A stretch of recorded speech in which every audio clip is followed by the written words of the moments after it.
Trudeau resign ചെയ്തതിന് തൊട്ടു പിന്നാലെ തന്നെ ട്രംപിന്റെ ഒരു ട്വീറ്റ് ഇന്നലെ വന്നിരുന്നു. അതിൽ അദ്ദേഹം പറഞ്ഞത് കാനഡയെ യുഎസിന്റെ 51ാമത്തെ സ്റ്റേറ്റ് ആക്കാൻ വലിയ ആഗ്രഹമുണ്ട് എന്നായിരുന്നു. അദ്ദേഹത്തിന് മാത്രമല്ല കാനഡയിലെ ജനങ്ങൾക്കും ഇത് തന്നെയാണ് അഭിപ്രായമെന്നും അദ്ദേഹം ആ ട്വീറ്റിൽ കുറിച്ചു. ഈ ഒരു ആവശ്യം ഇതാദ്യമായിട്ടല്ല ട്രംപ് പറയുന്നത്. ട്രംപിന്റെ ഈ ഇലക്ഷൻ ക്യാമ്പയിൻ തുടങ്ങിയതിനു ശേഷം പലവട്ടം പല പ്രസംഗങ്ങളിലും ഇതേ ആശയം ട്രംപ് ഉന്നയിക്കുന്നത് കണ്ടു. ഇവിടെയാണ് ട്രംപ് മറ്റുള്ള പ്രസിഡന്റുകളുമായി വളരെയധികം വ്യത്യസ്തനാവുന്നത്. കാരണം കാനഡ ഒരു തരത്തിൽ US ഇല്ലാതെ നിലനിൽക്കാൻ കഴിയാത്തൊരു രാജ്യമാണ്.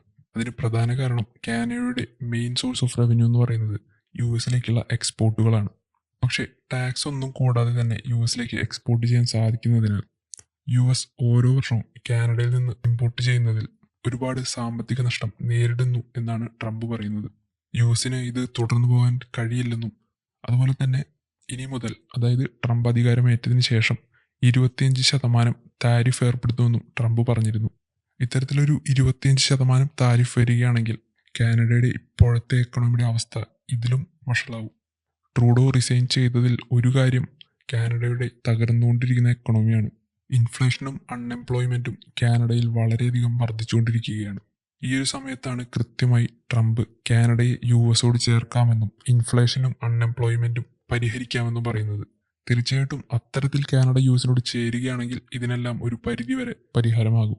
കൂടാതെ ട്രംപ് കാനഡയോട് പറയുന്ന മറ്റൊരു പ്രധാന കാര്യം, ഇപ്പോൾ കാനഡയെ ചുറ്റിപ്പറ്റി പല റഷ്യൻ കപ്പലുകളും ചൈനീസ് കപ്പലുകളുമെല്ലാം കാനഡയുടെ തീരത്ത് സ്ഥിരമായി കാണാറുണ്ടായിരുന്നു. ഇതെല്ലാം കാനഡയ്ക്കൊരു ഡയറക്റ്റ് ത്രെറ്റാണ്.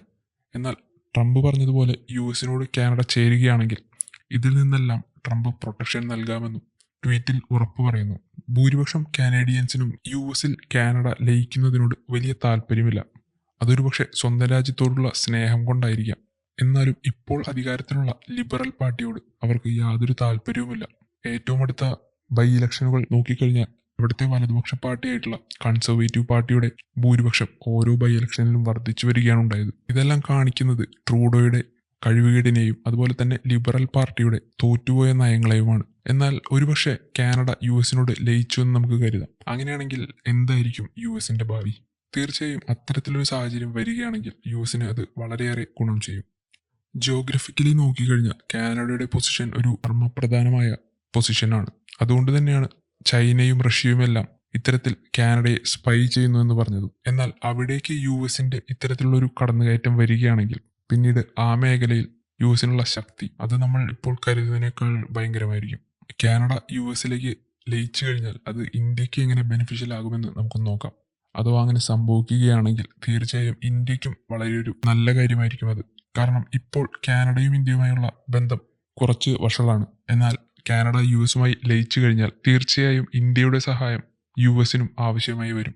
കാരണം ഇത്രയും വലിയൊരു ഭൂപ്രദേശം, അതായത് ഏകദേശം അമേരിക്കയുടെ അത്രയും തന്നെ വലുപ്പമുള്ള ഒരു ഭൂപ്രദേശം സ്വന്തം രാജ്യത്തോട് ലയിച്ചു കഴിഞ്ഞാൽ ട്രംപിന് മറ്റ് രാജ്യങ്ങളെയും സഹായത്തിനായി വിളിക്കേണ്ടി വരും. ഇതിന് പല കാരണങ്ങളുമുണ്ട്. ഇന്ത്യക്ക് ബെനിഫിഷ്യൽ ആയിട്ടുള്ള മറ്റൊരു കാര്യം ട്രംപുമായുള്ള അടുപ്പമാണ്.